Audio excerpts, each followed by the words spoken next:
Hey guys, hello everyone. कैसे हो आप सब लोग? I hope so you people are doing great. मेरा इंट्रोडक्शन तो आपको पता ही होगा। My name is CA Nikita Somani and I am here to teach you financial management. Ma'am, what about this?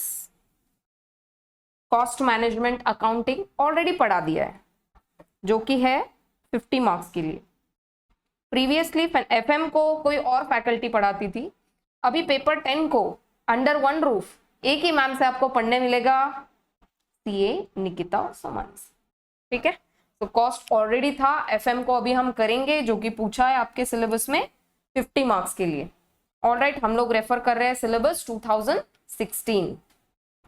इधर आ जाइए, आपको यूज करना है एडिशन अक्टूबर 2019 का, और ये रीप्रिंट हुआ है जैन 2022 में। ज्यादा फोकस इस पे रहेगा, एडिशन पे। ठीक है, बाकी तो ये सारा रीप्रिंट है, तो कोई भी यूज करो, कोई दिक्कत नहीं है।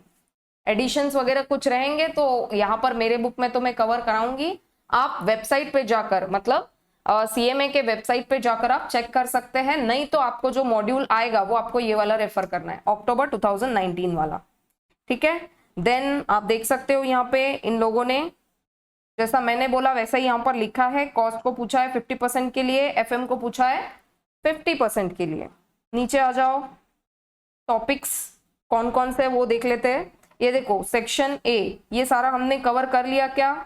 कॉस्ट मैनेजमेंट अकाउंटिंग का इंट्रोडक्शन है। डिसीजन मेकिंग टूल्स, मतलब ये क्या है? मार्जिनल कॉस्टिंग है। Then budget and budgetary control, standard costing and variance analysis and learning curve. तो ये 4 टॉपिक्स है जो एडिशनली पेपर 10 में कवर्ड है, जो कि हमने खत्म कर लिए। देन फाइनेंशियल मैनेजमेंट, और ये चेंज नहीं होता है। डू दिस चेंज, ये कॉन्सेप्ट चेंज नहीं होगा, इसके क्वेश्चंस भी इसमें इंटैक्ट रहेंगे। अगर एडिशनली इसमें कुछ है ना और एग्जाम्पल्स ऐड हो जाते हैं तो उसको मैं एडिशनली रिकॉर्ड करके आपके फोल्डर में पुट कर दूंगी, वरना ये कुछ चेंज होता नहीं है। जैसा डीटी में क्या होता है, न्यू प्रोविजंस आते हैं, लॉ में क्या होता है, थोड़ा चेंज हो सकता है, आईडीटी में चेंजेस हो सकते हैं। But this kind of subject जैसे अकाउंट्स है, आपका कॉस्ट अकाउंटिंग है, एफएम है, ये चेंज नहीं होता। रादर ओएमएसएम एंड जो operations management and strategic management है, आपका वो सब्जेक्ट भी चेंज नहीं होता। So what do I teach is आपका पेपर 8, इधर लिखती हूं मैं नीचे, if you are not aware, I teach paper 8 of CMA inter, paper 9 of CMA inter and paper 10 of CMA inter. 8 क्या है? Cost accounting. 9 क्या है? ओएमएसएम। एंड 10 क्या है? हमारा cost and management accounting and financial management. अभी हम लोग जो स्टार्ट करने वाले हैं नया पढ़ने के लिए वो है ये। इसमें टॉपिक्स क्या क्या है? इसमें टॉपिक्स है introduction to financial management. But obvious सी बात है, कोई भी सब्जेक्ट हम लोग स्टार्ट करने वाले हैं ना, तो उसका इंट्रोडक्शन सबसे पहले पुट किया होता है। मतलब क्या होता है मैम, क्या होगा इसमें? फाइनेंस क्या होता है, प्रॉफिट क्या होता है, वेल्थ क्या होती है, देन उसके बाद में सोर्सेस कहाँ कहाँ से हम लोग फाइनेंस को मैनेज करें, है ना। ये सारी चीजें हम लोगों को इस वाले पर्टिकुलर टॉपिक में पढ़ने को मिलेगी। फॉर एग्जाम्पल, जैसे हमारे घर में भी होता है नहीं एफएम, कैसे मैम? जैसे आपके डैड देखो कोई बिजनेस करता होगा, कोई जॉब करता होगा, तो पैसे लेकर आते हैं, फिर मम्मा उसको क्या करती है? मम्मा उसको मैनेज करती है। कैसे मैनेज करती है? सब्जी कितने की आएगी, किराना कितने का आएगा, फिर हम लोगों को अगर मेडिकल ट्रीटमेंट कुछ लेना है तो इसका एक्सपेंस कितना हो सकता है, उतना साइड में निकाल के रखो। इसको क्या बोलते हैं? फाइनेंशियल मैनेजमेंट, है ना। मोटा मोटी ब्रीफली बता रही हूँ, हम लोग तो डिटेल में पूरा पूरा पढ़ने वाले। We are not going to leave even a single word of your study mat. Okay, next topic है tools for financial analysis and planning. मतलब क्या फाइनेंस पूरा डेटा मेंटेन करके रख दिया है ना, इनकम आ गया, एक्सपेंस हो गया, बस है क्या? नहीं, उसका हमको एनालिसिस करना है, कुछ कंट्रोल्स लगाने तो वैसे करना है, कुछ उसमें क्रिटिकल इश्यूज है तो उसको सॉर्ट आउट करना है, प्लानिंग करनी है, तो उसकी क्या क्या टूल्स है उसके लिए हमको इसमें ये पढ़ना है। कौन से? स्टडी नोट नंबर 7 में। नेक्स्ट है working capital management. Working capital क्या होता है? देखो, 2 तरीके के कैपिटल होते हैं। एक तो है इंटैक्ट कैपिटल होता है जो लॉन्ग टर्म के लिए यूज होता है, दूसरा होता है वर्किंग कैपिटल। अब जो 2 तरीके की चीजें होती है, देखो नीचे दिया है कैपिटल बजटिंग। इसमें क्या है? इन्वेस्टमेंट कर रहे हैं, मतलब क्या? मशीन खरीदना है ना, कोई इक्विपमेंट खरीदना है, बिल्डिंग खरीदनी है, हायर परचेस करना है, इसको बोलते हैं कैपिटल बजटिंग। और दूसरा क्या है, वर्किंग कैपिटल मैनेजमेंट। मतलब क्या, देखो हम लोग डे टू डे सेल्स करते हैं, परचेस करते हैं, कुछ एक्सपेंसेस होते हैं, हम लोग सैलरी या वेजेस देते हैं, तो इसके लिए क्या लगता है, कैश, बैंक बैलेंस। तो ये वर्किंग कैपिटल मैनेज करना है तो कितना पैसा लिक्विड हमारे पास हमको रखना पड़ेगा, उसका मैनेजमेंट। देन उसके बाद में ये है एकदम, आप समझ सकते हो, सारा मिसलेनियस, मतलब सारे छोटे मोटे जो भी कॉन्सेप्ट्स है एफएम में इधर उधर कवर किए हुए वो उस टॉपिक में है, स्टडी नोट नंबर 9 में। Cost of capital, capital structure theories, dividend decisions and leverage analysis, है ना, ये 4 टॉपिक्स है इसमें डिटेल में पूरा। जब हम लोग ये टॉपिक पढ़ेंगे उसमें है, ये न्यूमेरिकल्स है सारा, मतलब प्रैक्टिकल और इंट्रोडक्शन टू फाइनेंशियल मैनेजमेंट, इसमें ज्यादा करके थियोरी रहेगा, है ना, बाकी इसमें आपको थोड़ा थोड़ा थोड़ा प्रैक्टिकल देखने को मिल सकता है, और ये भी पूरा प्रैक्टिकल रहेगा। Capital budgeting that is investment decision, मतलब क्या होता है कि समझो 2 मशीन है, कौन सी मशीन को खरीदे, मशीन 1 और मशीन 2, डिपेंडिंग अपॉन वो हमको रिटर्न कितना देती है, ठीक है, और कितने टाइम पीरियड में देती है। All these things are covered into financial management. अभी हम लोग जाने वाले हैं हमारे फर्स्ट टॉपिक पे, इंट्रोडक्शन टू फाइनेंशियल मैनेजमेंट। ये देखो इसमें क्या क्या कवर किया है, इसमें देखो मीनिंग है, ऑब्जेक्टिव्स है, स्कोप ऑफ फाइनेंशियल मैनेजमेंट, मतलब फाइनेंशियल मैनेजमेंट के स्कोप में क्या क्या कवर होता है, सोर्सेस ऑफ फाइनेंस, कहां कहां से फाइनेंस को अरेंज करेंगे, और इंट्रोडक्शन टू फाइनेंशियल मार्केट्स, ठीक है, ये सारा हमको पढ़ना है। कोई मुझे इतना बता सकता है कि what is the meaning of this? थोड़ा टाइम देती हूँ, देखो मैंने क्या कर रखा है, आपका जो ब्लैक एंड व्हाइट मैट है उसको थोड़ा सा हाईलाइट कर दिया है, सो दैट आपको पढ़ने के लिए आसानी हो और मुझे पढ़ाने के लिए, ठीक है। सो एक 10 सेकेंड्स का मैं टाइम देती हूँ, प्लीज इस पैराग्राफ को एक बार पढ़ो, इंट्रोडक्शन को, और मुझे बताओ कि इसमें से क्या समझ में आता है। वेटिंग।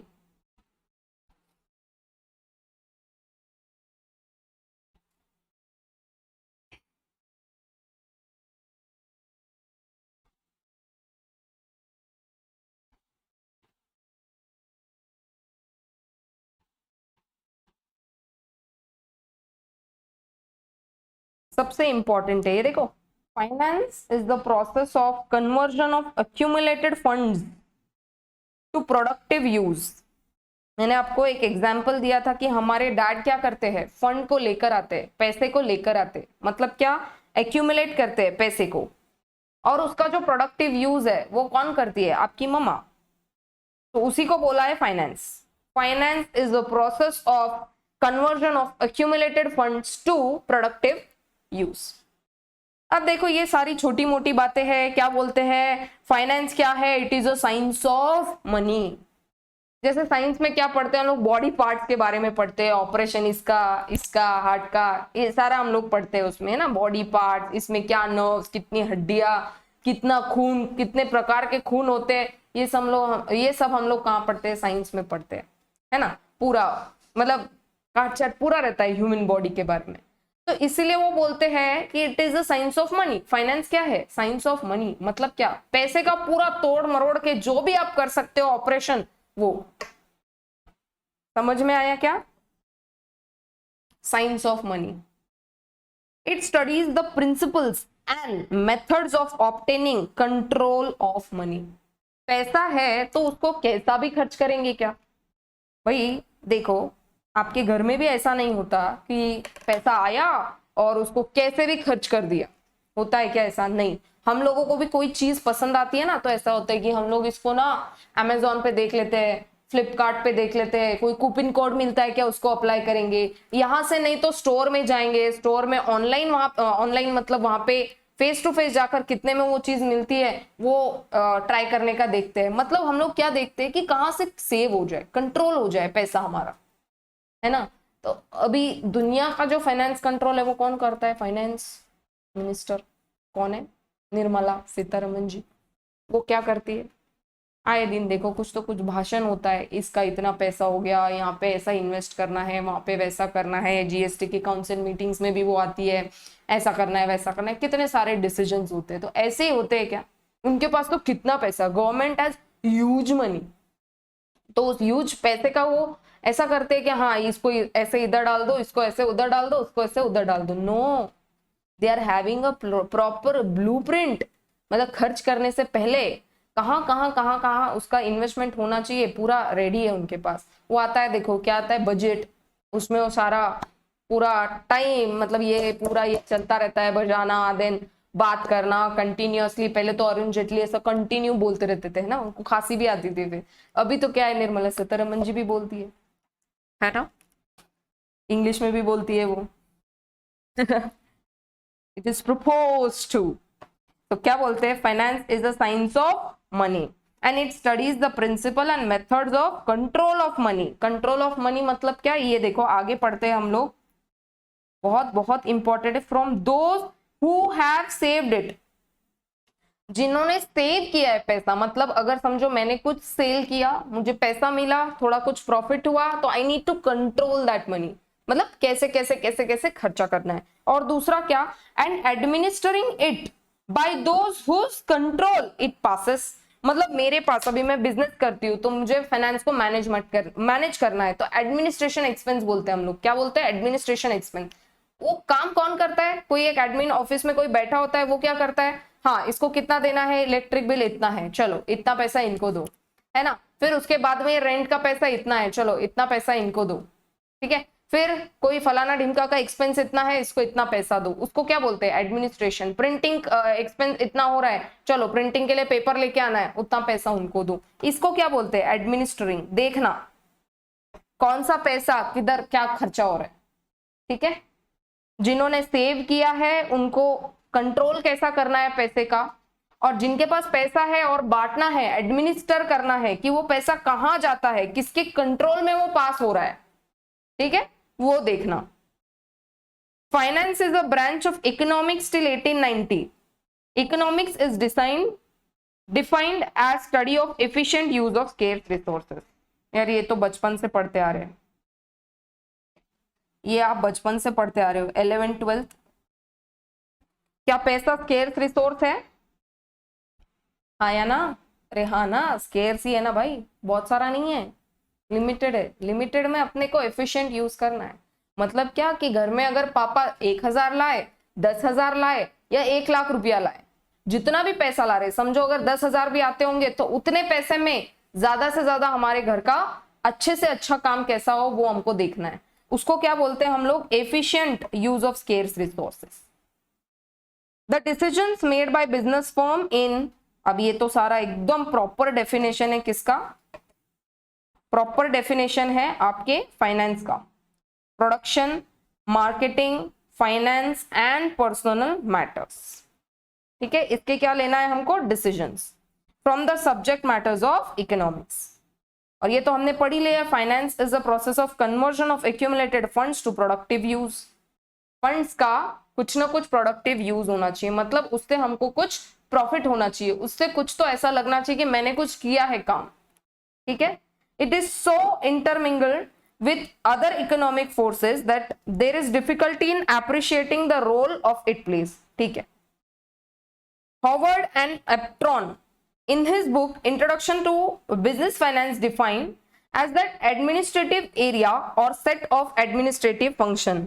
अब देखो कितना ऐसा डेफिनेशन किया, अभी ये कोई बुक है, इसमें बिजनेस फाइनेंस को उन्होंने एडमिनिस्ट्रेटिव एरिया और सेट ऑफ एडमिनिस्ट्रेटिव फंक्शन का नाम दिया है। मतलब क्या, पैसे का उपयोग कैसा करना, administrative function in an organisation which relate with arrangement of cash and credit so that the organization may have means to carry out its objectives as satisfactory as possible। क्या बोला है यहाँ पर, arrangement of cash and credit. हमारे पास कितना कहां से cash जमा हो सकता है, और क्रेडिट मतलब क्या, क्रेडिट का ऐसा यूज हो सकता है कि समझो हमने कहीं से कुछ परचेस कर लिया, रॉ मटेरियल वगैरह कुछ हमने परचेस कर लिया, तो हम सामने वाले को क्या बोलेंगे, भाई देखो अभी तो पैसा नहीं है बट थोड़ा बहुत आप हमको टाइम पीरियड दे दीजिए पेमेंट करने के लिए, उसको हम लोग क्या बोलेंगे, क्रेडिट टर्म्स। भाई क्रेडिट पे आपने हमको कुछ तो रॉ मटेरियल प्रोवाइड कर दिया है ना, मतलब माल परचेस करने का हमको राइट प्रोवाइड कर दिया, that is called as credit. या दूसरा मीनिंग क्या हो सकता है क्रेडिट का, कि किसी ने हमको उनका पैसा यूज करने के लिए क्रेडिट पे दे दिया, है ना। जिसका हम लोग इंटरेस्ट भरेंगे, है ना, जितना भी 2%, 3%, 5%, जो भी होगा। In simple terms, finance is defined as an activity concerned with planning, raising, controlling and administering of the funds used in the business.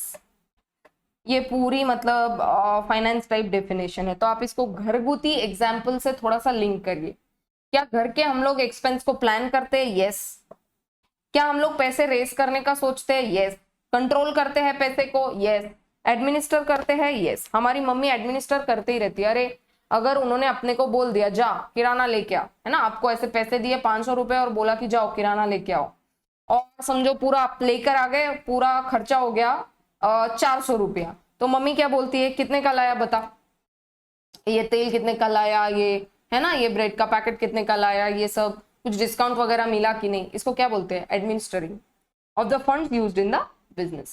तो आप थोड़ा घर के एक्सपेंस से इसको याद रखने का कोशिश करिए। Planning, raising, controlling and administrating, ये सेम चीजें हमारे बिजनेस ऑर्गेनाइजेशन में भी होती है।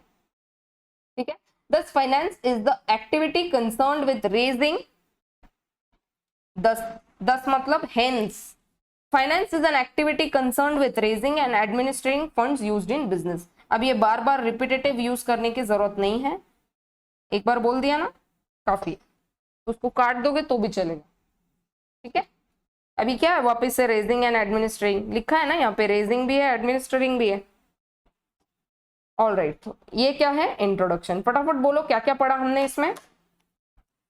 एक तो फाइनेंस क्या है, it is the science of money, और एक फ्रेज क्या पढ़ा हमने, control of money from those who have saved it and administrating it by those whose control it passes. ठीक है। फिर इकोनॉमिक्स का और इसका मर्जिंग कर दिया फाइनेंस का, क्या होता है, efficient use of scarce resources. Is money scarce? Yes. ठीक है। देन और एक अगर हम लोग थोड़े ऊंचे डेफिनेशन में बात करें तो it is about production, marketing, finance and personal matters. मतलब किसका decision, decision of business firm in production, marketing, finance and personal matters.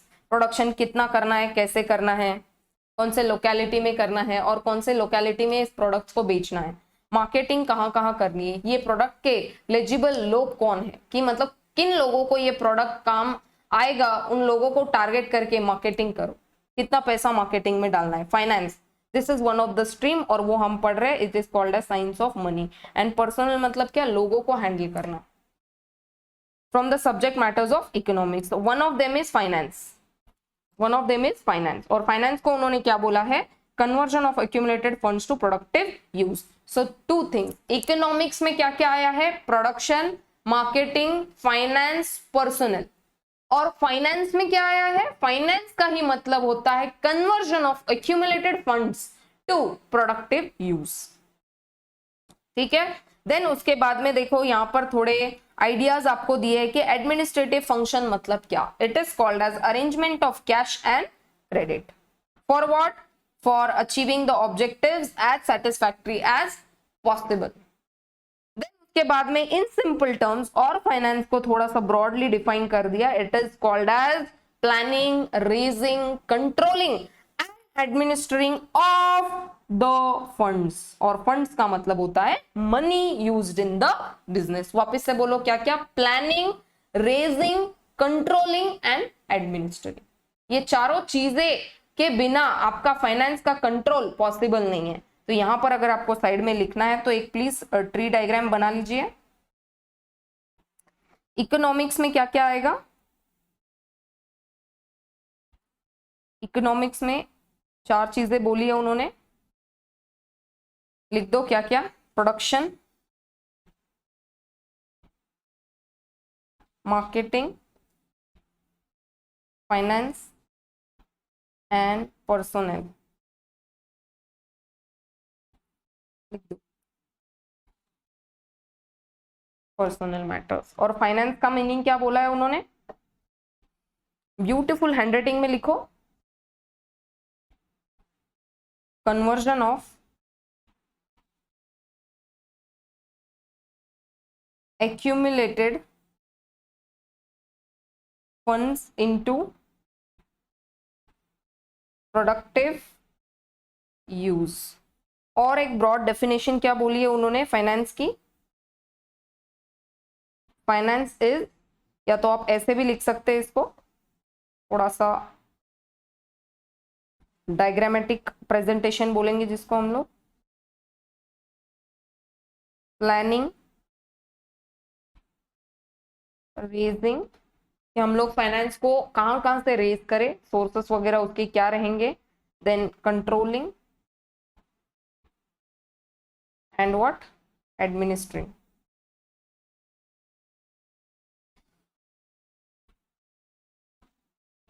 ठीक है, बेसिकली ये हमने पढ़ा है। और ऊपर थोड़ा सा आप अक्रॉस द पेज लिख सकते हैं, उन्होंने क्या बोला है, it is a science of money.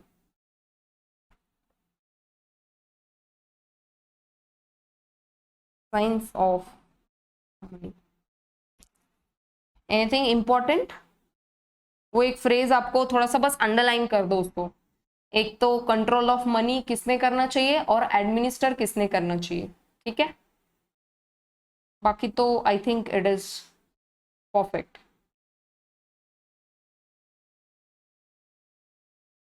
और एक एडमिनिस्ट्रेशन की उन्होंने डेफिनेशन प्रोवाइड कर दिया, तो आप यहीं पे लिख दो, एडमिनिस्ट्रिंग मतलब क्या, arrangement of cash and credit so that organization may carry out its objectives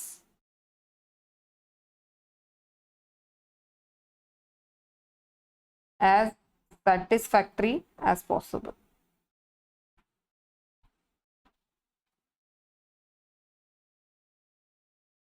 as possible। तो ये है definition of what, finance. Notebook तो आपको कंपलसरी बनानी है। हाँ, ये मैंने कॉस्टिंग में भी बोला है, वापस से एक बार इधर एफएम में भी बोल देती हूँ। तो अगर आपको कभी बोला right a short notes on what is finance, तो आपको ये सारा लिखना है। ठीक है, मिनिमम इतनी सारी चीजें तो कवर होनी चाहिए, जिसमें इकोनॉमिक्स के बारे में बोला है, फाइनेंस क्या है वो डिफाइन किया है, और थोड़ा सा ब्रॉडली बात करेंगे। तो in simple terms finance is planning, raising, controlling, administering of what funds used in the business. फिर एडमिनिस्ट्रिंग का meaning arrangement of cash and credit so as to achieve the objectives as satisfactory as possible. ठीक है, चलो नीचे आ जाओ। अब ये बार बार पढ़ने की जरूरत नहीं है। It is concern with planning and controlling of funds, financial resources. Definitions, financial management comprises of, क्या पढ़ो, forecasting, planning, organising, directing, coordinating and controlling of all the activities relating to acquisition and application of financial resources। अब देखो ये सारे terms ना, अब ये separately एक एफएम आपको पूरा सब्जेक्ट है, तो इसका पूरा तोड़ मरोड़ के, मैंने क्या बोला, अगर साइंस की बात करेंगे तो पूरा तोड़ मरोड़ के बॉडी का हर एक पार्ट को उन्होंने डिटेल में डिस्कस किया है। मतलब आप अगर देखने जाओगे तो year is a small part, ऐसा लगता है इतना सा तो है, बट इसके स्पेशलिस्ट है, ईयर के स्पेशलिस्ट है जो सिर्फ कान को देखते हैं, नोज के स्पेशलिस्ट है जो सिर्फ नोज को देखेंगे, आईज के स्पेशलिस्ट है, हेड ये ना दिमाग के, ये पूरे एरिया के है ना स्पेशलिस्ट है, हार्ट के स्पेशलिस्ट है। तो ऐसे फाइनेंस में भी आपको तोड़ तोड़ के सब पढ़ना है। तो फाइनेंशियल मैनेजमेंट को उन्होंने क्या हर एंगल से क्या क्या डिसाइड किया है, फोरकास्टिंग, आगे क्या होगा, फ्यूचर प्लानिंग, हमको कितना इन्वेस्ट करना पड़ेगा, फ्यूचर में हमको कितना रिटर्न आएगा, है ना, ये सारा दूर दृष्टि रख के फोरकास्ट करना, प्लानिंग करना, पैसा है तो प्लानिंग भी होगी। ऑर्गेनाइजिंग, ऑर्गेनाइजिंग मतलब कौन सा पैसा कौन से डिपार्टमेंट में कितना कैसे कब खर्चा होगा, उसको बोलते हैं ऑर्गेनाइजिंग। मतलब अपन अगर पढ़ाई की बात करेंगे तो मैं आपको बोलूंगी आप कैसे पढ़ते हो, तो मैम हम ऑर्गेनाइज्ड वे में पढ़ते हैं। कैसे मतलब, मैम ये मॉर्निंग टाइम में ये पढ़ते हैं, फिर है ना इवनिंग में ये पढ़ते हैं, शाम को ये पढ़ते हैं, दोपहर में ये पढ़ते हैं, ऐसा। तो ऑर्गेनाइजेशन ऑफ फंड्स ऑल्सो, तो वो भी फाइनेंशियल मैनेजमेंट का पार्ट ही है। डायरेक्टिंग, कंपनी में डायरेक्टर्स होते हैं, क्यों होते हैं, डायरेक्ट करने को। क्या डायरेक्ट करने को? बिजनेस को डायरेक्ट करने को। बिजनेस ऐसे ही होता है क्या? नहीं, बिजनेस होता है पैसे के दम पे। तो पैसे को कहाँ कैसे लगाना है वो कौन बताएगा हमको? डायरेक्टर। उसका हम लोग डेफिनेशन के अगर अदरवाइज जाए तो वो डायरेक्टिंग। डायरेक्टर क्या करेगा? डायरेक्टिंग कि कौन सी चीज कहां पर कब कैसे करनी है।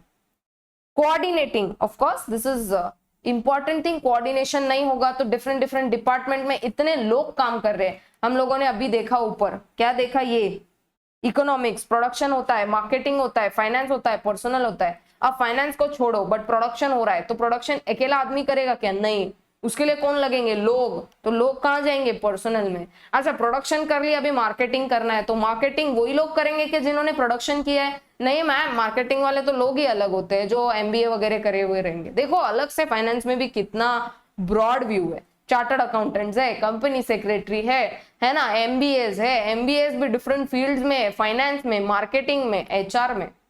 समझा क्या आपको? सो इट इज नॉट इतना सा पार्ट नहीं है। Finance is a very very very impactful thing. और उसके लिए देखो, अगर देश का भी फाइनेंस को अगर किसी को कैरी आउट करना है तो उसके लिए भी अलग से एक पर्सन अपॉइंटेड है। कौन? Finance minister. समझा क्या आपको? और उसके लिए भी आता है क्या? बजट सालाना। तो ऐसा नहीं होता कि कैसे भी इसको खर्च कर दो, इसीलिए ये सारे टर्म्स को बोला है उन्होंने। फोरकास्टिंग, क्या निर्मला सीतारमन जी वो बजट जब प्रेजेंट करती है, जब भी फरवरी में आई थिंक प्रेजेंट करती है उसको, तो क्या फरवरी का ही सोच के करती है क्या? नहीं। क्या उसको एक साल का ही सोच के प्रेजेंट करती है क्या? नहीं। उसको तो ब्रॉड व्यू और क्या इंटरनेशनली कैसे compete करे वो सोच के भी करती है। ठीक है, अभी समझो जैसे कोविड आया है ना, कोविड आया था, उसके हिसाब से उसको मद्देनजर रखते हुए फाइनेंस को कैसा डिस्ट्रीब्यूट करना है वो भी उन्होंने बताया। फोरकास्टिंग, ठीक है। प्लानिंग, इसको one of the term is planning also, कि भाई अगर कोविड आया है तो कोई कुछ फंड्स को इधर इधर हमको डालना है, मतलब क्या मेडिकल ट्रीटमेंट वगैरह में डालना है, तो ये प्लानिंग ही हो गया। फिर ऑर्गेनाइजिंग, मतलब क्या कि इंफ्रास्ट्रक्चर में कितना जाएगा, है ना, हॉस्पिटल ये मेडिकल इक्विपमेंट्स वगैरह में कितना जाएगा, मतलब ये ट्रीटमेंट्स वगैरह में कितना जाएगा, स्पोर्ट्स में कितना जाएगा, है ना। फिर उसके बाद में ये बाकी सारी चीजें जो भी है, मतलब क्या स्पोर्ट्स हेल्थ वगैरह में इधर इधर कितना जाएगा, खेती वगैरह के लिए भी बहुत सारे स्कीम्स वगैरह कुछ आते हैं। तो ऑर्गेनाइजिंग, डायरेक्टिंग, वो बताती भी है ना कौन सा किधर हमको फंड है ना डालना है। और देन कोऑर्डिनेटिंग एंड कंट्रोलिंग, ठीक है। ये सारा कंपनी के पॉइंट ऑफ व्यू सोचो। अब कंपनी में कोई अगर डायरेक्टर, नंबर ऑफ डायरेक्टर्स है, मतलब लोग बैठे हैं, तो ये सब बातों का ध्यान रखेंगे। Forecasting, planning, organising, directing, coordinating and controlling of all the activities relating to acquisition and application of financial sources. मतलब क्या, एक्विजिशन कहां से हमने फंड को रेज किया है, कहां से हमने पैसा लाना है, हम लोगों ने घर से पैसा लगाना है, हम लोगों ने इक्विटी से पैसा रेज करना है, हम लोगों ने डिबेंचर से पैसा रेज करना चाहिए, हम लोगों ने बैंक से लोन लेना चाहिए क्या, ये सारे डिसीजंस ये कहा जाता है, ये प्लानिंग वगैरह में, है ना। प्लानिंग में आएगा ना वो कहां से पैसा रेज करे और रेज किया हुआ पैसा कहां पर अप्लाई करे। समझे क्या? देखो कभी कभी क्या होता है कि हमारे पास इतने बड़े बड़े कंपनीज के पास में ऐसे घर का पैसा नहीं होता, ये शेयर होल्डर्स से लिया हुआ पैसा होता है। क्या मैं बोल रही हूँ, ध्यान रखो। हाँ, ये जो बड़ी बड़ी कंपनीज है जैसे रिलायंस है, टीसीएस है, इन्फोसिस है, ये कंपनीज खुद का घर का पैसा नहीं लगा रही है, ये लोगों का पैसा है। लोग मतलब कौन? Share holders. शेयर होल्डर्स को बोलते हैं भाई ये देखो ये हमारे शेयर्स है, आप इसके लिए अप्लाई करो। अब देखो कुछ कुछ आईपीओज आते हैं, क्यों आते हैं आईपीओज, इनिशियल पब्लिक ऑफर, कहीं तो उनको अप्लाई करना है इस फंड को। मतलब क्या, कोई बहुत बड़ी मशीन लेनी है जो कॉस्ट करेगी से 15 करोड़, तो 15 करोड़ रुपए घर के थोड़ी है भाई, घर से थोड़ी कोई नहीं लगाएगा उतना पैसा, नहीं, शेयर होल्डर से लेंगे। मतलब क्या, लोगों से, जनरल पब्लिक से लेंगे। फंड रेज हो गया, अब उसको अप्लाई करेंगे कि हमको ये मशीन लेनी है। मशीन ऐसे ही ले लेंगे क्या? चॉकलेट है क्या?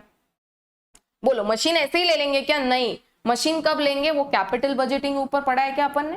वो ऐसा मैंने मार्क कराया था आपको, study note number I think last वाला स्टडी नोट है वो, कौन सा है देख लेना आप, रेफर, 1 मिनट में बता देती हूँ।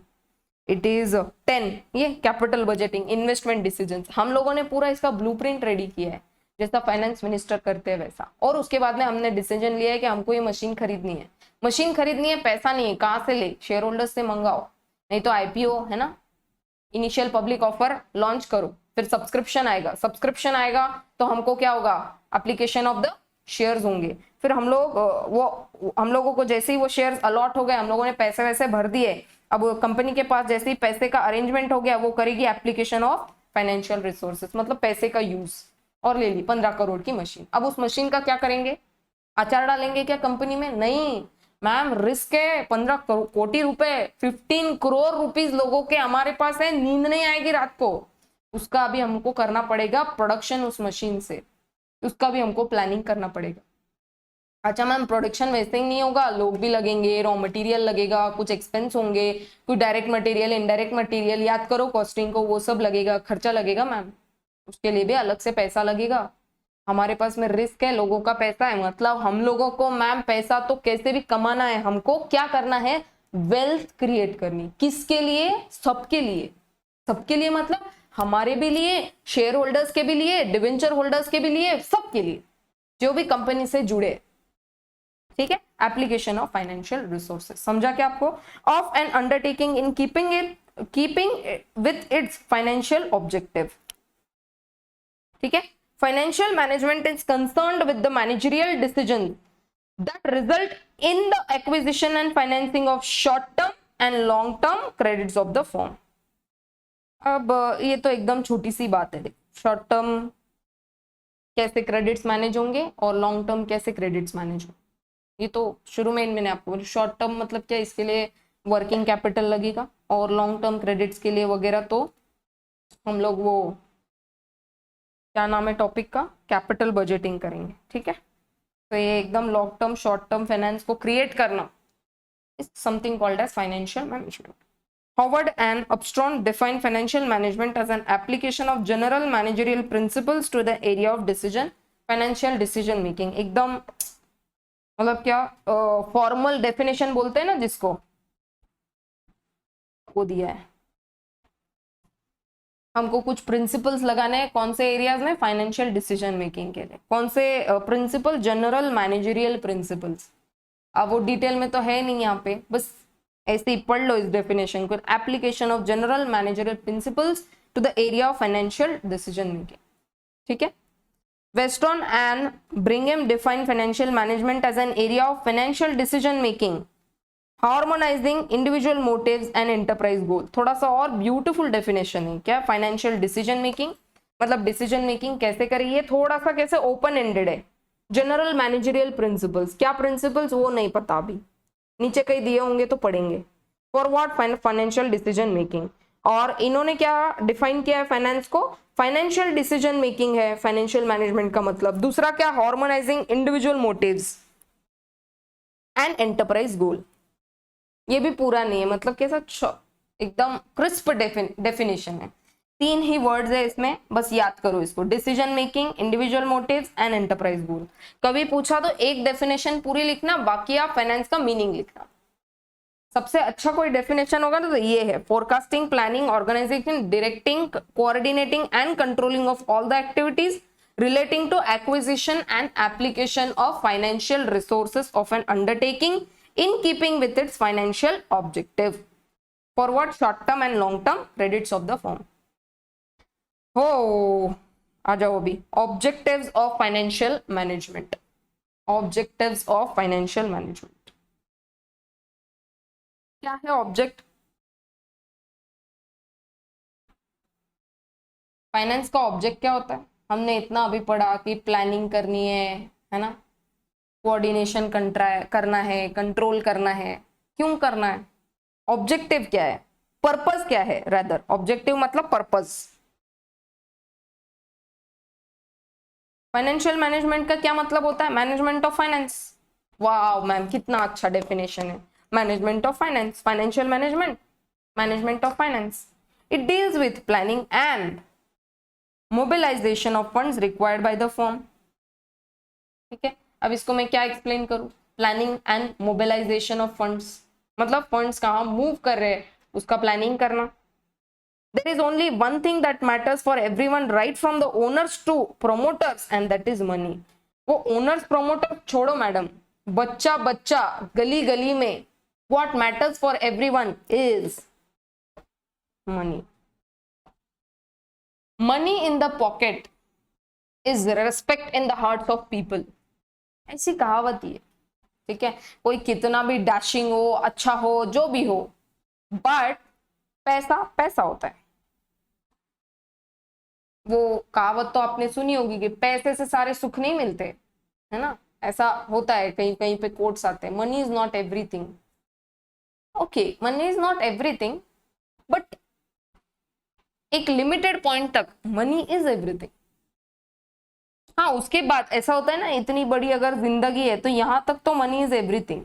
इसके बाद थोड़ा सा लाइफ में होना, peace, love, affection, people around, है ना, बाकी सारी चीजें, बट यहां तक तो पैसा चाहिए। पैसा नहीं है तो आपका खाओगे क्या, रहोगे कैसे, पहनोगे क्या, घूमोगे कैसे।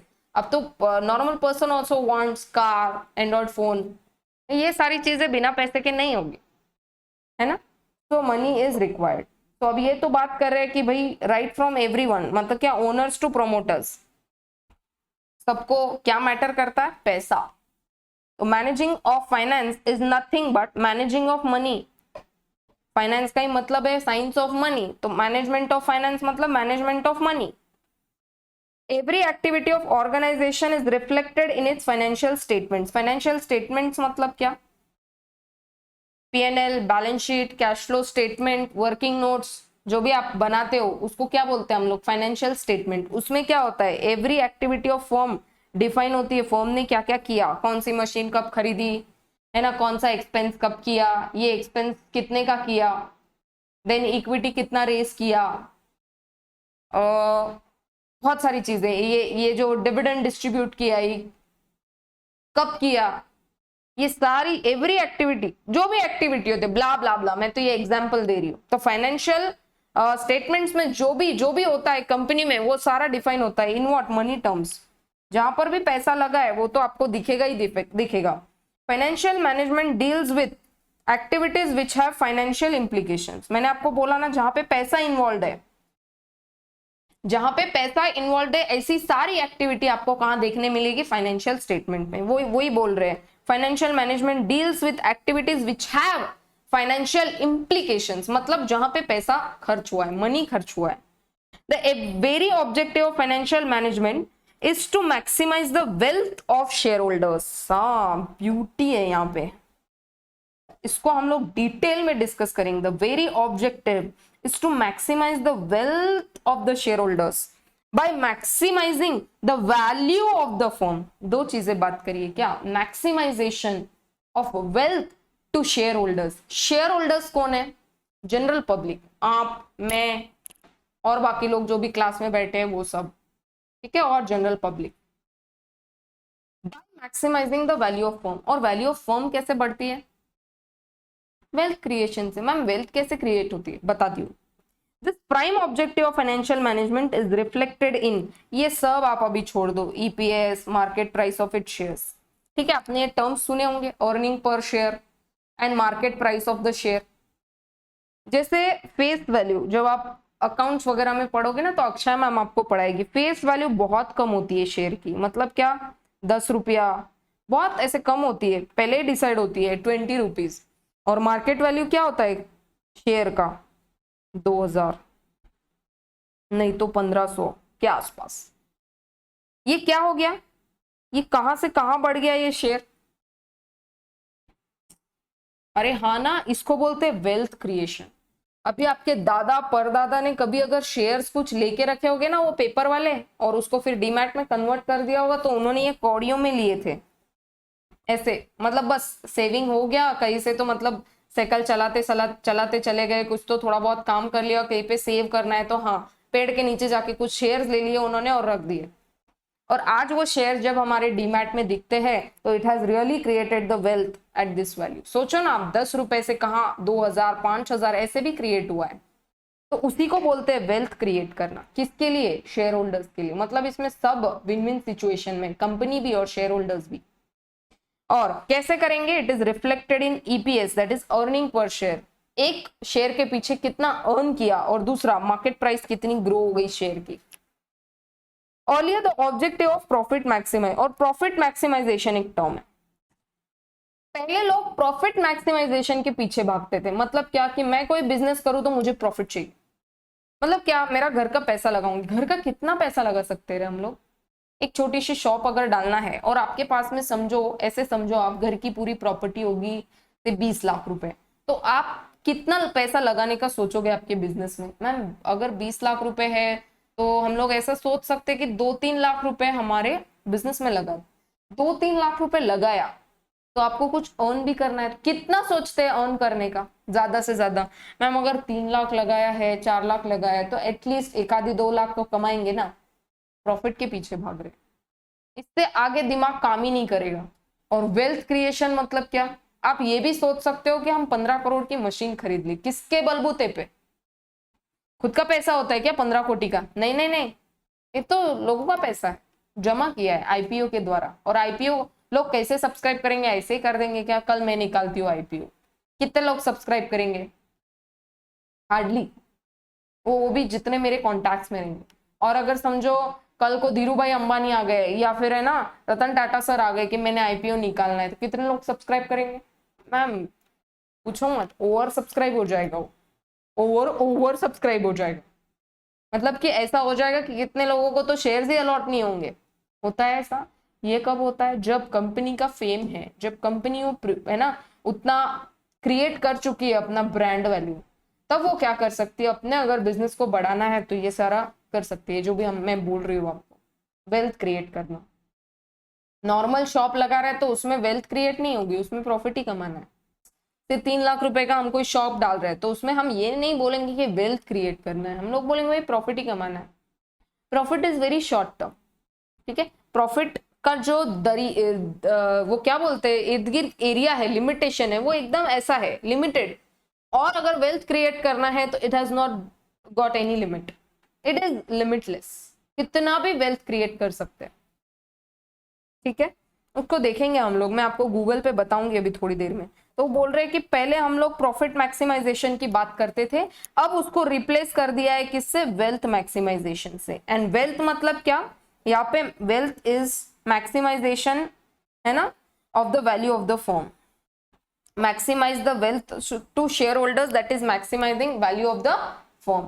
पहले था प्रॉफिट मैक्सिमाइजेशन, अब है वेल्थ मैक्सिमाइजेशन।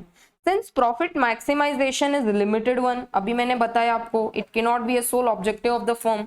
ऐसा होना भी नहीं चाहिए। कोई बड़ी बड़ी जितनी कंपनीज है तो इनका ऑब्जेक्टिव ये नहीं होता कि मैं कितना प्रॉफिट कमा के घर लेके जाऊं, इनका होता है कि वेल्थ कितना कमाऊं कि मेरे शेयर होल्डर्स खुश हो।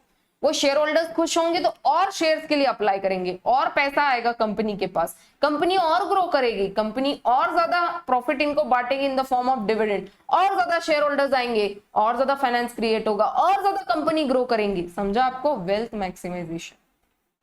The term profit is a vague phenomena and it given undue importance problem may rise, whereas wealth maximization on the other hand overcomes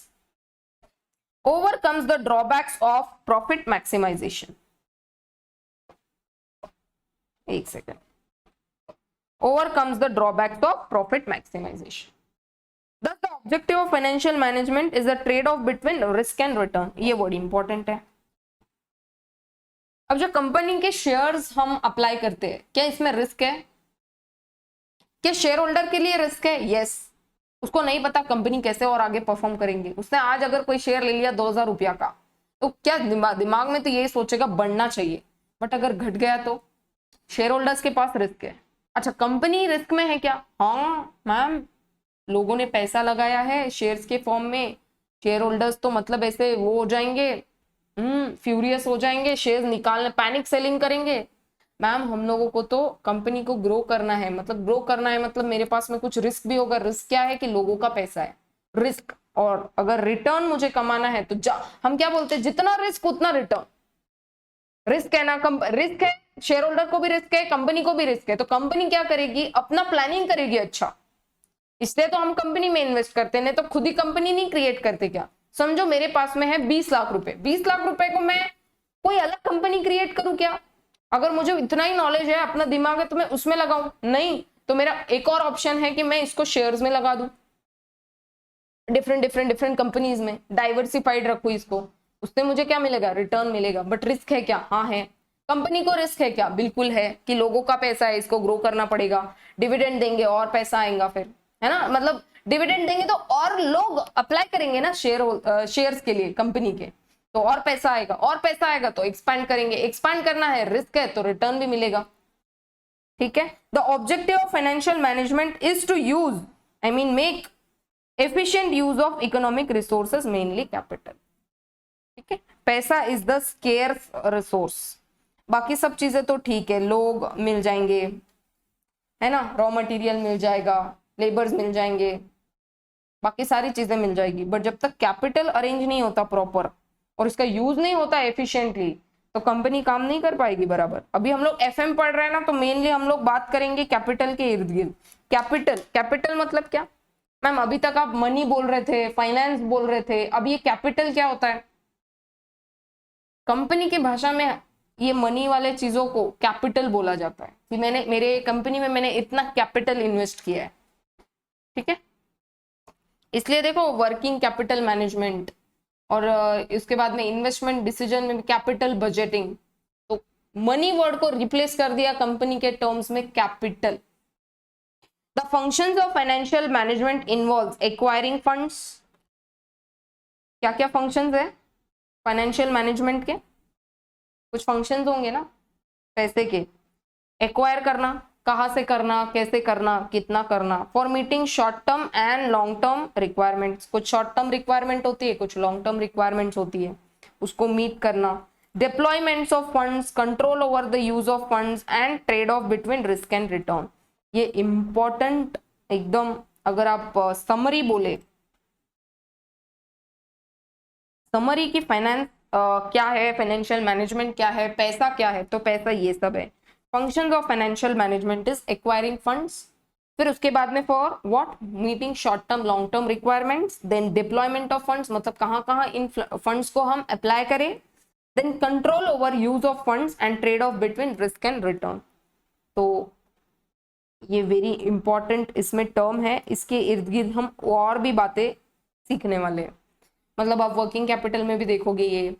then उसके बाद में और भी जो टूल्स ऑफ फाइनेंशियल एनालिसिस वगैरह हमने देखा, डिविडेंड डिसीजंस वगैरह देखा, उसमें भी रिस्क एंड रिटर्न वाले कॉन्सेप्ट्स को देखेंगे।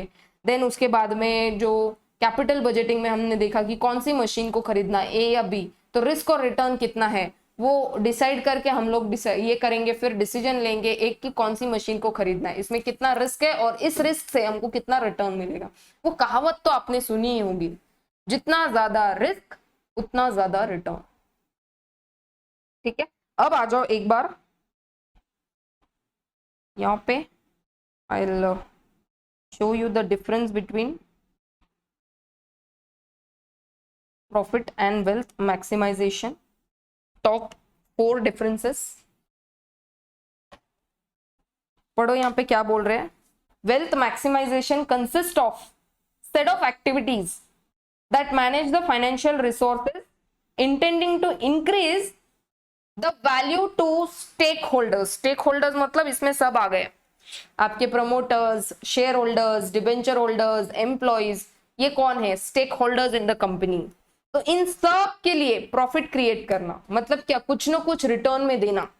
whereas profit maximization consists of activity that manage the financial resources intending to increase the profitability of company only। Stake holders का ब्रॉड मीनिंग है, स्टेक होल्डर्स में सब लोग आ गए जो कंपनी से जुड़े हुए। ठीक है, इनफैक्ट जो लेबर्स भी होंगे ना, वो कंपनी के उस एक्टिविटी से बेनिफिट कर जाएंगे। और प्रॉफिट का मतलब क्या होता है? सिर्फ कंपनी को प्रॉफिट होगा, सिर्फ कंपनी के बारे में सोचेंगे, और ये शॉर्ट टर्म होता है। In this article we look at wealth and all these things blah blah blah। चलो आ जाओ यहाँ पे पढ़ो एक बार। What is wealth maximization? It is the ability of company to increase the value of its stock for all the shareholders। अभी अभी मैंने आपको क्या बोला था कि शेयर होल्डर्स जब हमारे कंपनी में इन्वेस्ट करते हैं तो हम लोग ये सोचते हैं कि हर एक, अच्छा एक सिंगल शेयर होल्डर होगा क्या? नहीं, लाखों शेयर होल्डर्स होंगे, और लाखों शेयर होल्डर्स क्या खरीदते हैं? स्टॉक। स्टॉक मतलब क्या? एक शेयर या 2-3 शेयर। तो हम लोग क्या बोलते हैं, कितने स्टॉक्स खरीदे, कौन सा स्टॉक खरीदा, बोलते हैं ना हम लोग। तो ये क्या होता है, कंपनी के स्टॉक का वैल्यू को इंक्रीज करना is something called as wealth maximisation. And ये हम लोग जब वेल्थ की बात करते हैं तो इट इज फॉर एवरीवन। मतलब क्या, देखो शेयर होल्डर्स लाखों है तो लाखों के लिए पैसा क्रिएट करना is called as wealth maximisation. Refer to wealth maximisation, it is a long term goal and involve multiple external factors like, ये देखो क्या बोल रहे हैं, it is a long term goal. अच्छा, जो टीसीएस चलती आ रही है, जो धीरूभाई अंबानी की एक कंपनी खड़ी करी हुई जो अभी तक चलते आ रही है, जो मुकेश अंबानी जी चला रहे हैं, अभी अनिल अंबानी मुकेश अंबानी जी चला रहे हैं, तो ये ऐसी चल रही है क्या? नहीं, लॉन्ग टर्म से चलते आ रही है। अच्छा, खुद के पैसे पे चलते आ रही है क्या? नहीं, इनके पास है लोगों का पैसा, लोगों का मतलब पब्लिक का पैसा है इनके पास, in the form of stocks, share holders. तो कैसे फैक्टर्स से ये इनके, it involves multiple external factors like sales, products, services, market share etcetera. देखो इन सारी चीजों से वेल्थ मैक्सिमाइज होती है, sales, purchase, products, services, market share. It assumes the risk and recognises the time value of money. अच्छा, इसमें दोनों को ध्यान में रखते हुए काम किया गया है, रिस्क एंड रिवॉर्ड भी है, टाइम वैल्यू ऑफ मनी को भी कंसिडर किया है। मतलब अगर आपके परदादा ने कोई स्टॉक 10 रुपए का परचेस करके रखा होगा तो आज उसकी वैल्यू ऐसा है क्या कि 100 रुपया है या 200 रुपया ही है? नहीं, आज उसकी वैल्यू हजारों में है पर स्टॉक की। तो एक स्टॉक लिया होगा तो हजारों में होगा, लाखों के लाख शेयर लेके रखे होंगे तो पता नहीं वो वैल्यू किधर का किधर गया होगा। Given the business environment of operating entity, it is mainly concerned with long term growth of the company and hence it is concerned more about fetching the maximum chunk of the market share to attain a leadership position. So it is more about shares, जो share holders ने subscribe करके रखे। जितने ज्यादा market में share holders आएंगे company के, उतनी ज्यादा कंपनी का क्या क्रिएट होगा, वेल्थ। अब देखो यहाँ पे दोनों का डिफरेंस दिया है। और प्रॉफिट मैक्सिमाइजेशन का अगर देखोगे तो उन्होंने बोला है it is mainly a short term goal and it is primarily restricted to accounting analysis of financial year. हाँ भाई, एक साल में कितना हमने कितना पैसा लगाया है, इस पे कितना प्रॉफिट कमाना है, दैट्स इट। शॉर्ट टर्म का सोचते हैं हम लोग। और ये क्या होता है, it ignores the risk and avoids the time value of money. और ऊपर वेल्थ में क्या पढ़ा हमने, it assumes risk and what, time value of money भी इसमें कंसिडर किया होता है। और प्रॉफिट में नहीं, ये सब कुछ कंसिडर नहीं करते। भाई इतना पैसा लगाया, इसका अब 4 लाख लगाए तो हम लोग क्या बोलते, भाई 1 लाख तो कैसा तो भी 1-2 लाख कमाने ही पड़ेंगे, है ना। तो ऐसा नहीं है, कोई एक ब्रॉड व्यू नहीं चलता है कि हाँ इतने हम लोग ऐसे प्लानिंग करेंगे, इससे इतना हमको कमाना है, इतना हमको देना ही पड़ेगा लोगों को, क्योंकि रिस्क ही नहीं है ना, कुछ हमारा घर का ही पैसा है सब। तो अगर इसमें लॉस भी हो गया तो कोई बात नहीं है। मतलब क्या होता है, हम लोग ये थोड़ी करेंगे कि किसी को देना है, घर का ही पैसा है। प्रॉफिट हुआ तो बहुत अच्छी बात, दिवाली मनाएंगे, नहीं हुआ तो घर में बैठेंगे, जॉब करेंगे, ठीक है। और देखो, primarily concern as to how the company will survive and grow in the existing competitive business environment. Company के सिर्फ मोटिव क्या रहेंगे कि भाई सर्वाइव कैसे तो भी कंपनी ने कर लेना चाहिए और कैसी तो भी इस कॉम्पिटिटिव एनवायरमेंट में बनी रहे। जैसे अब देखो, किराना दुकान होती है, अगर 2-3 किराना दुकान है तो वो क्या बोलेंगे कि वेल्थ मैक्सिमाइज करेंगे, नहीं भाई प्रॉफिट कमा लेंगे कैसे तो भी। और देखो कोई अगर वो कोई चीज बेचते हैं, समझो उन्होंने आधा किलो रवा बेचा है या 1 किलो कुछ भी बेचा है, शक्कर बेचा है, तो उसके ऊपर कितना ही कमा लेते होंगे वो, 10 रुपया, 12 रुपया, that's it. So they think of just to survive and grow in the competitive environment. Rather बड़ी बड़ी कंपनीज की बात करेंगे तो वो तो एकदम ब्रॉड व्यू, मतलब कंपनी को कैसा ग्रो करना है वही देख रहे हैं वो, प्रोडक्शन कहाँ कहाँ करे। अभी आप रिलायंस को देखेंगे तो इधर अलग ही बढ़ रहा है, वो टेक्सटाइल्स में है, हर चीज में है उनका। तो ऐसा रिलायंस ट्रेंड देखो अभी कहाँ कहाँ चला गया। अच्छा वो छोड़ो, अभी रिलायंस शू ट्रेंड भी आ गया, समझा क्या, वो चप्पलों की वो भी आ गए उनके शोरूम्स, एक्सपांशन। पहले तो डिजिटल वगैरह में था, उसके बाद में ये कपड़ों में, टेक्सटाइल में वगैरह भी आया। तो वेल्थ और प्रॉफिट का डिफरेंस समझा क्या आपको? और भी नहीं समझा तो आ जाओ यहाँ पे, देखो definition number 1, it is defined as management of financial resources aimed at increasing the value of share holders of the company, value of share holders की बढ़ाना है, मतलब शेयर्स की वैल्यू बढ़ाना है, काय में, वेल्थ में। और प्रॉफिट में, it remains and aims at increasing the profit of company, only company के बारे में सोच रहे हैं, और यहाँ पे शेयर होल्डर्स के बारे में सोच रहे हैं। Focus number 2, focuses on increases the value of stakeholders of the company in long term। Stakeholders मतलब इसमें सब आ गए, एम्प्लॉइज, इसमें आ गए शेयर होल्डर्स, इसमें आ गए डिबेंचर होल्डर्स, इसमें आ गए प्रमोटर्स, एवरीवन। और इधर क्या है, प्रॉफिट में focuses on increases the profit of the company in short term, एक साल में कितना कमाना है, that's it. Risk, it considers the risk and uncertainty inherent in the business model of the company।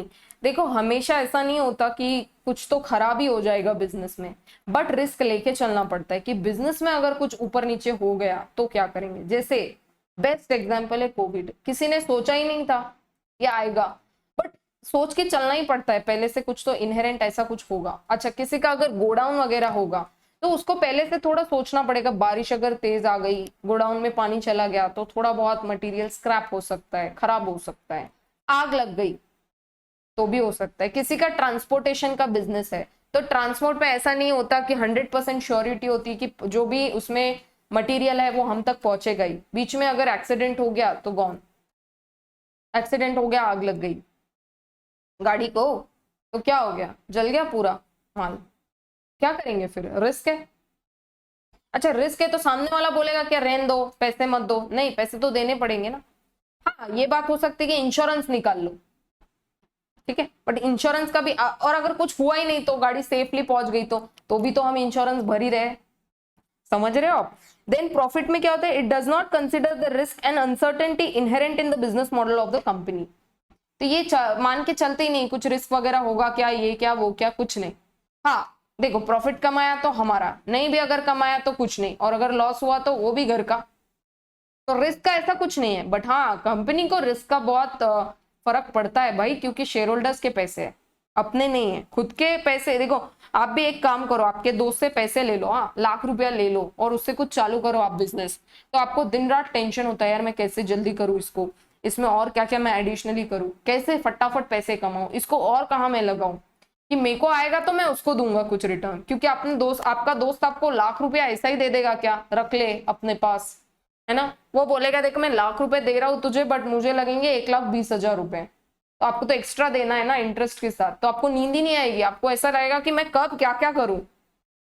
तो रिस्क है तो उतना आपको रिटर्न भी मिलेगा, उतनी मेहनत आप ज्यादा करोगे। तो सेम वे कंपनी भी करती है, कंपनी के पास इतना पैसा आ गया लोगों का कि अब कंपनी ऐसे हाथ पे हाथ धरे नहीं बैठ सकती, इनको एक्सपांड करना ही पड़ेगा, इनको काम करना ही पड़ेगा।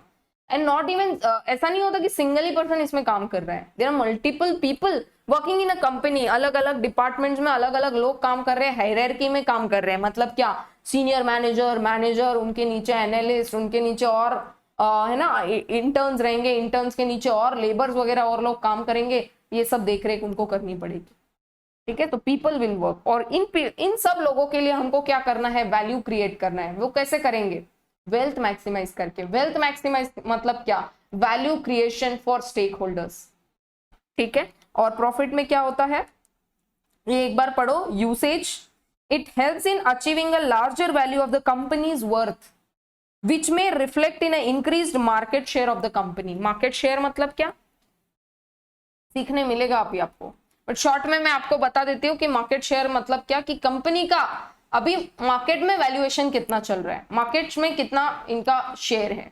और प्रॉफिट में क्या होता है, it helps in achieving efficiency in companies day to day operation to make the business profitable. बस ये अपने कंपनी के इर्द गिर्द ही घूमते रहते हैं कि दिन का हम लोग खर्चा पानी कैसा निकाले, दिन का इसका ऑपरेशंस को कैसे मैनेजमेंट कर ले, और बिजनेस के लिए कैसा पैसा कमा ले। बिजनेस मतलब कंपनी के लिए कैसा पैसा कमाए। और इधर क्या होता है, हम लोग market share of the company की बात करते हैं, मतलब मार्केट में बहुत सारी कंपनीज है, टेक्सटाइल की एक इंडस्ट्री नहीं होगी, मतलब एक कंपनी नहीं होगी, मल्टीपल कंपनीज होगी। जैसे हम लोग बात कैसे करते हैं, इधर इधर आओ मैं बताती हूँ आपको, इधर आओ, ये होती है इंडस्ट्री, ये हो गई इंडस्ट्री, और इसमें है डिफरेंट डिफरेंट कंपनीज, छोटी बड़ी सब कंपनीज, ऐसे हजारों लाखों कंपनियां होती है। अभी कोई कंपनी क्या करती है, it creates the market value of this company, ये कंपनी खुद का मार्केट वैल्यू क्रिएट करेंगी इन दिस पर्टिकुलर इंडस्ट्री, ये कंपनी इसका खुद का मार्केट वैल्यू क्रिएट करेगी इन दिस पर्टिकुलर इंडस्ट्री, समझा आपको। और प्रॉफिट मैक्सिमाइजेशन मतलब क्या, ये कंपनी अपने बारे में सोच रही है सिर्फ, it is nowhere to link with industry और यू नो मार्केट, नथिंग, ये अपने बारे में सोचेगी सिर्फ, इतना इसका एरिया ही इतना है बस। इसके एम्प्लॉइज, ये company day to day operations, कितना प्रॉफिट कमाना है शॉर्ट टर्म पीरियड के लिए सोच लेंगे। हाँ, बट अगर हम लोग इंडस्ट्री वाइज बात करें तो इस कंपनी को अगर ओवरऑल ग्रो करना है तो इसको लॉन्ग टर्म सोचना पड़ेगा, लॉन्ग टर्म सोचना पड़ेगा। लॉन्ग टर्म कब सोच सकते हैं, जब हम लोग वेल्थ की बात करेंगे। और ये कंपनी क्या सोचती है, प्रॉफिट कैसे मैक्सिमाइज कर। अभी वर्ड्स ऐसे रिप्लेस हो गए कि पहले प्रॉफिट मैक्सिमाइजेशन बोलते थे, अब वेल्थ मैक्सिमाइजेशन बोलते हैं। एक बार आ जाओ आपके बुकलेट पे, इधर सी यहाँ पे बोला है, अब बिल्कुल आसानी हो जाएगी आपको ये समझने में। प्रॉफिट मैक्सिमाइजेशन वर्सेस वेल्थ, ठीक है। मेन ऑब्जेक्टिव्स क्या है फाइनेंस के, financial management is basically concern with procurement and use of funds, और इसके मेन ऑब्जेक्टिव्स है profit maximization, wealth maximization. Profit का क्या मतलब होता है, और प्रॉफिट मैक्सिमाइजेशन के मेन ऑब्जेक्टिव है profit acts as measure of efficiency, कि हाँ प्रॉफिट कमाया तो एफिशिएंट है कंपनी, एफिशिएंसी से काम कर रही है, स्टेबल है, और it serves as a protection against risk. हाँ भाई चलो, डरने की बात नहीं है, कंपनी टिकी रहेगी, ये दो चीजें, ठीक है। अभी arguments in favour of profit maximization, arguments against, ये आपको एज अ होमवर्क एक बार पढ़ के आना है। जो जो अभी हमने पढ़ा ना वो सारी चीजें इसमें है, ठीक है। फिर वेल्थ मैक्सिमाइजेशन के बारे में भी जो हमने पढ़ा अभी वो सब इसमें आपको मिलेगा। ये देखो, objective of enterprise, stock holders wealth, है ना, वेल्थ मैक्सिमाइजेज इंडिविजुअल यूटिलिटी, इसमें सब मिलेगा। ये देखो, शेयर्स की बात करेंगे, shares, current value of stock, greater will the stock holders wealth, जितनी ज्यादा प्राइस बढ़ेगी उतनी ज्यादा शेयर होल्डर की वेल्थ बढ़ेगी, है ना। तो ये सारे देखो यहाँ पर आर्ग्यूमेंट्स इन फेवर है और आर्ग्यूमेंट्स अगेंस्ट है। फिर भी नीचे अगर आप देखेंगे तो यहाँ पे उन्होंने कंक्लूजन में क्या बोला है, in spite of the arguments, arguments तो यहाँ पर भी है, फेवर में भी है और अगेंस्ट में भी है, और ऊपर भी आप देखेंगे तो फेवर में भी है और अगेंस्ट में भी है, दोनों भी जगह है। बट फिर भी वो बोलते हैं in spite of the arguments against wealth maximization, it is most appropriate objectives of the firm। अगर MCQ में पूछा जाए कि मोस्ट अप्रोप्रिएट अगर ऑब्जेक्टिव मानना है कंपनी के लिए तो कौन सा ऑब्जेक्टिव को मानेंगे, तो आपको लिखना है वेल्थ मैक्सिमाइजेशन, ठीक है। अब धीरे धीरे अपन बाकी सारी चीजें देखेंगे। Scope of financial management, scope में क्या क्या आता है।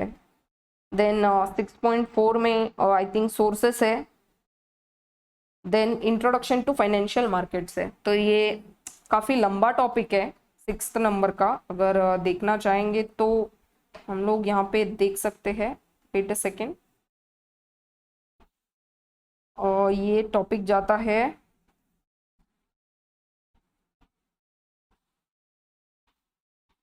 अराउंड, देखो, और 205 पेज नंबर पे शुरू होगा, तो ये टॉपिक खत्म होगा 244 पेज नंबर पे। समझ पा रहे हो आप। So it's a huge topic, पूरा का पूरा थ्योरी है, तो वी नीड टू फोकस। और आई थिंक इसके साथ में हम लोग एक आधा प्रैक्टिकल पोर्शन को चालू करेंगे। अब अगर आप स्टडी नोट नंबर 7 में देखेंगे तो tools for financial analysis and planning, तो टूल्स क्या क्या होते हैं, तो यहाँ पर 3 चीजें दी है, financial ratio analysis, fund flow and cash flow analysis, ठीक है। तो ये तीनों भी प्रैक्टिकल है। देन वर्किंग कैपिटल मैनेजमेंट में भी कुछ चीजें आई थिंक प्रैक्टिकल भी रहेगा, थ्योरी भी रहेगा। और देन है, ये तो पूरा स्टडी नोट नंबर 9 पूरा प्रैक्टिकल दिखता है, पूरा ये EBIT, EPS, leverage, dividend policies पूरा प्रैक्टिकल है। कैपिटल बजटिंग भी प्रैक्टिकल है, बट थ्योरी पोर्शन को हम लोग नो डाउट छोड़ेंगे नहीं, पूरा का पूरा करेंगे। कैबज को देखो ना आप, कितना है ये, 465 पे चालू होगा, 468 पे तो खत्म भी हो गया। ठीक है, तो हार्डली कुछ क्वेश्चंस रहेंगे और बाकी थ्योरी रहेगा।